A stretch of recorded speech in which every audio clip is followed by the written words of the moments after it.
अगर आप भी चाहते हैं NR म्यूजिक का ऑडियो वीडियो सबसे पहले आप तक पहुंचे तो लाल बटन को दबाकर चैनल को सब्सक्राइब करें, साथ में बेल आइकॉन को दबाना ना भूलें। चंचल रिकॉर्डिंग स्टूडियो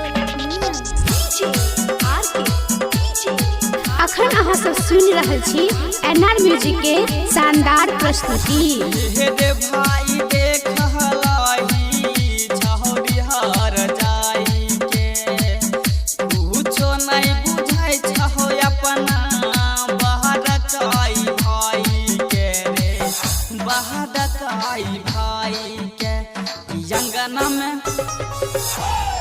अंगना में सबके बोलाय छौ दुल्हा ला उमाय से लड़ाय छौ रे अंगना में सबके बोलाय छौ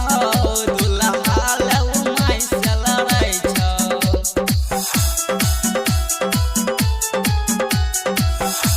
हे भाई देख हलाही छौरी हर जाई के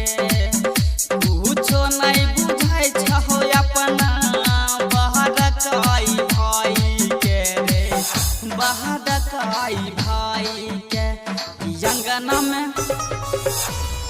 अंगना में सबके बोलाय छौ दुल्हा ला उमाय से लड़ाय छौ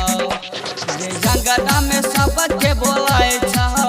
दुल्हा ला उमाय से लड़ाय छौ। चंचल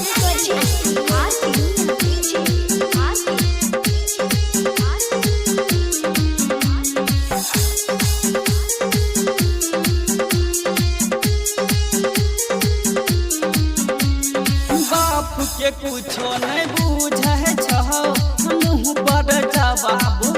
रहे छौ देख लही भाई तकलाई के हाल बिगड़ गेला हो सब छोड़िया के चल अरे बाप के कुछो नहीं बुझे छौ मुँह पर जवाब रहे छौ देख लही भाई तकलाई के हाल बिगड़ गेला हो सब छोड़ियन के चल कुछो कहाला पे महर कराय छौ दुल्हा ला उमाय से लड़ाय छौ कुछो कहाला पे महर कराय छौ दुल्हा ला उमाय से लड़ाय छौ।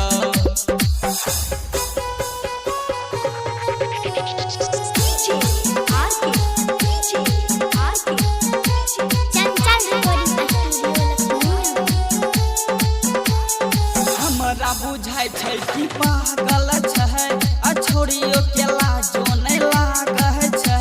आ चुली चौका कहरै के नहि छै रे ढंग आ झूठे से उमाय बाप के कहरै छै तंग अरे हमरा बुझाय छै कि पागल छै आ छोड़ियो के लाजो नहीं लागै छै